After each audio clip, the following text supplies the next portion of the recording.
how to get $100 promo code on McDonald's. So let's get started. First thing first, start by using Google web browser.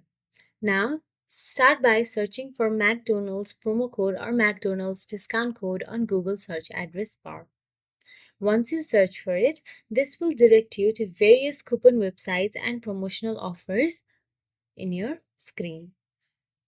After you do so, check reliable coupon websites like RetailMeNot, Coupons.com, and Groupon for promo codes and discounts.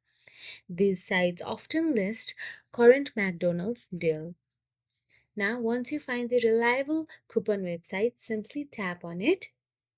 And once you tap on it, you'll get to see a long list of offers available there. From there, find a promo code which matches your preferences. Make sure to check its validity because promo codes may have expiration dates or usage restrictions, so you need to read the terms and conditions carefully.